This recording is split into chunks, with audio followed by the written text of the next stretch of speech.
Hi, I'm going to make kefir water with you today. So here is what we do. These kefir kefir beads, which I got off Amazon. I can show you if you need me to. They were $16 for this amount that I'm going to make, which is going to make 1 gallon. Okay, so they have been fermenting for 4 days. I just will show you how to create this after we harvest this kefir first. So we're going to harvest kefir right now. We're going to take the kefir that is already made. We're going to pour it all. It has to be either glass or plastic, no metal. So I have a plastic bowl, a plastic strainer, and this is a cheesecloth that I have cut and am using. So I'm just going to pour this entire thing in my spot, shake it out. We're going to rinse this with hot water, no soap. So I'm going to do that. I'm going to come back. I'm going to move my beads to where they're on one side. I'm going to pull this up. I'm going to strain out as much as I can, get out of it. So I'm going to put my kefir beads that I'm just taking out that fill 1 whole quart. I'm going to put them in just a glass container for now so that I don't get them mixed with the other kefir beads. I just want to make sure that this is so easily already measured. So it's typically about a fourth of a cup of beads, and they go in each quart. Now you can probably see though that my beads are growing, so that's a wonderful thing. For now, I'm just going to keep doing 2 quarts until I have enough beads to make a third, and then I'll just do 1/4 in each quart, and you'll see more of that here in just a second. So I'm gonna go ahead and do the second. I'm making the same recipe today, so I'm just gonna throw them all the kefir in this one bowl. Go ahead and do the same thing. Going to strain it out.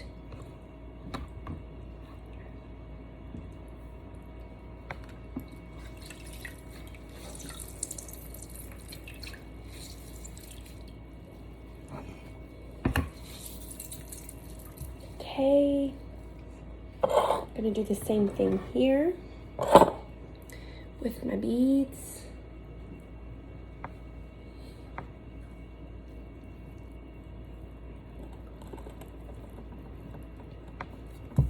So just wanted you to see how much I actually was able to scrape off the bottom. This is a really important step that you don't want to miss, because each fermentation that you're making, your beads are going to make a little bit more.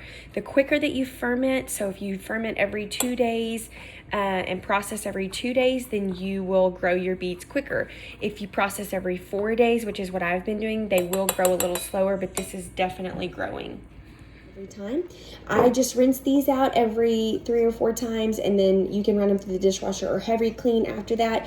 The antibacterial soap will mess with the fermentation if there's any residue, so that's why I say don't use soap. It tastes bad. No, it doesn't. She smells bad. What do you think about kefir water?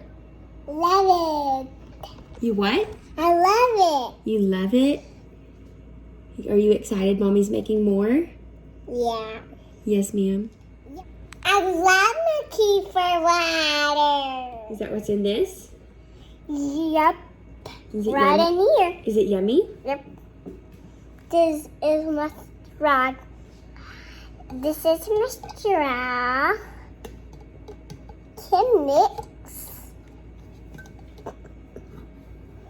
You mixing it?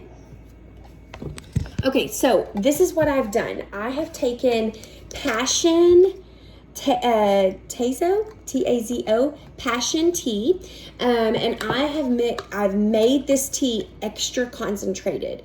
I did 7 bags of tea. Please don't bite the straw. Can you lick it? And it has been pulling, and so we are going to check that now. Definitely still hot. If your tea is not room temperature, you can add ice to chill it. You do not want to add anything extra hot or extra cold to your kefir, because that would mess with the fermented probiotics that's in your kefir that you've just grown. So I'm going to just let this tea cool while I am showing you how to, and we'll finish the kefir in just a second, while I'm showing you how to make the new kefir. I'm going to show you today how to make kefir water. So this has been super easy. I bought my beads off of Amazon. You can choose how many beads you want. I started with 1/4 cup, 2 1/4 cup servings, and my beads have grown. So I definitely have half a cup at this point, but I'm just not ready to start a 3rd quart, so I'm just going to throw half a cup in, and my kefir water will just be a little extra strong. Okay, so this is what you do to start. You do a 1/4 cup of sugar, organic sugar. I'm using coconut sugar, but you can just do regular organic sugar in each quart. And the good thing is that as your beads ferment, it's going to eat your sugar. And I also use molasses, a tiny bit of molasses. So once you have your beads fermented and you're drinking your kefir water, there's really not a ton of this sugar. You're not going to taste that. I just do a tiny bit of molasses, okay? It tastes sort of like a subtle apple cider vinegar, but once you add in your passion fruit tea or whatever flavor that you add, it really is super yummy, and you're not going to be able to taste the apple cider vinegar. Mix this up, and then okay, so now that I have my coconut sugar, my molasses, and my lukewarm water, I'm just mixing it up. Kefir does not like metal, so you notice that I did put the sugar in the bowls with the metal measuring cup, but I would never actually put metal in this jar, or at the end when you process your kefir, you don't want to put your kefir in metal, because it will, something with the charge, it will mess up your kefir. So I just don't do it. I use a wooden, plastic, or glass. So I typically don't fill mine this high because of this reason, but I forgot. So I'm just going to be very careful as I'm adding the kefir in each bowl so that it's not spilling out and splashing. So now that I have put all my kefir beads in my jar, I'm going to top this with water, and this is going to sit for 2 to 4 days, however long really I want it to sit. It's just, I mean, by personal preference. I just don't, whoa, see, like that was so close. Look at that. That is why you shouldn't fill it that high at first. You can fill it to like here and then top with water if you need more. But I just have been doing mine every 4 days because that's how long it's been taking us to drink it. And I've been putting my kefir water and any of my fermented stuff in the top of my hutch. And it's just been a really good place for it. So whatever you want to do, I just don't like having tons of things on my counter, but if you don't care, you can leave it on your counter and that works too. Okay, so I'm going to show you how to actually make the kefir water now that my tea has cooled and it's lukewarm. So I am taking my kefir that I have just processed a few minutes ago, right here, and this is the tea that I used.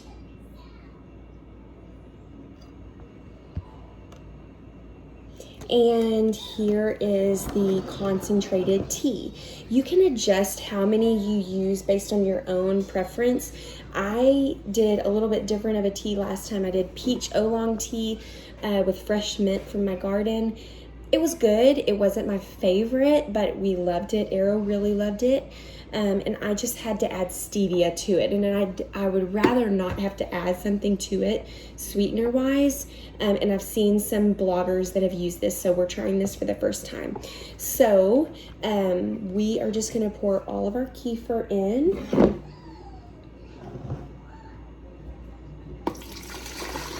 And there are tons of recipes online that you can follow. And then I'm going to add in my passion. Whoa, that is gonna spill. Careful.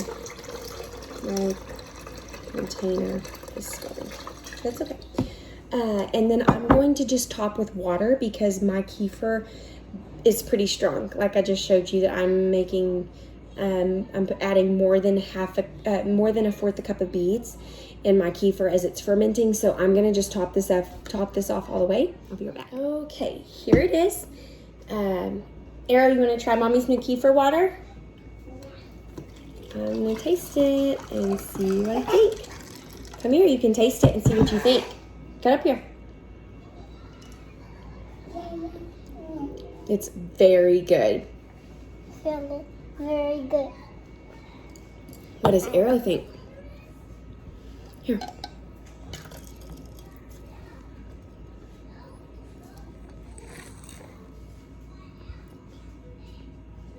You like it? Yeah. What does it taste like? Tastes like juice. Tastes like juice? Yeah. Pretty yummy. Cheers.